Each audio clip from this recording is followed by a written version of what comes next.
एक बहुत बड़ा बाग जिसमें एक आम का विशाल वृक्ष, उस विशाल वृक्ष की हरियाली में, उसके हरे भरे पत्तों में, उसकी टहनियों पर बहुत सारे पक्षी अपनी चहचहाहट से अपने दिन गुजारते, वृक्ष की छत्र छाया में बड़े खुश रहते, प्रसन्न रहते, उसके फलों का सेवन करते और आनंद से रहते। कहते हैं पतझड़ काल में आम के वृक्ष के पत्ते झड़ने लगे, टहनियाँ कमजोर हो गई, टूट टूट करके गिरने लगी। और जब उस वृक्ष पर ये जर्जरता छाई तो जितने भी पक्षी थे एक एक करके वहां से प्रस्थान करने लगे।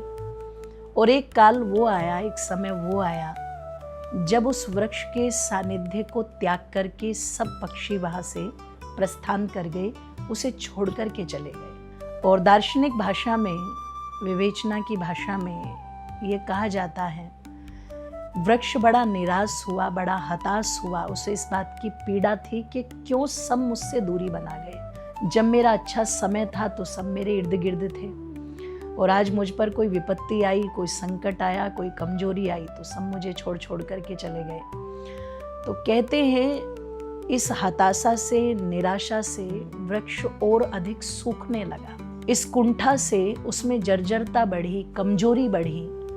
लेकिन काल बदला, समय बदला, मौसम बदला, और फिर से जब ऋतु का परिवर्तन हुआ तो धीरे धीरे उस पर नवीन पत्ते आए, नवीनता आई, नई टहनियां आई।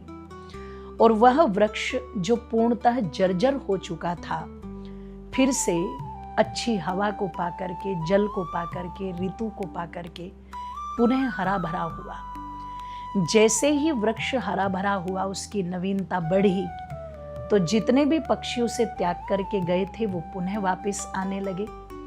पुनः वही चहचहाहट, वही प्रेम भरा, सौहार्द भरा वातावरण, और वृक्ष के लिए भी वही आनंद भरा वातावरण बन गया। तो कहने का तात्पर्य है, हमारे जीवन में भी ऐसी परिस्थितियां एक बार नहीं अनेक बार आती हैं, जब हमारे बुरे समय में, हमारी बुरी परिस्थितियों में बहुत लोग हमें छोड़ करके चले जाते हैं। और गोस्वामी जी ने कहा भी है ना, धीरज धर्म मित्र अरुनारी, आपत काल परखिए चारी। आपत्ति काल में ही पता लगता है कि आपका मित्र कौन है, पत्नी आपसे कितना प्रेम करती हैं, आप कितने धैर्यवान हैं, आप कितने धार्मिक हैं। एक तरह से समाज की सच्चाई का, मित्रों की सच्चाई का, रिश्तेदारों की सच्चाई का वो तभी पता लगता है कि वो विपत्ति काल में आपके कितने नज़दीक है। और ऐसा समय मुझे लगता है शायद सबके जीवन में आता है। तो जब भी कभी आपके जीवन में इस प्रकार की घटना घटे या इस प्रकार का समय आए, तो कभी निराश मत होना, कभी हताश मत होना।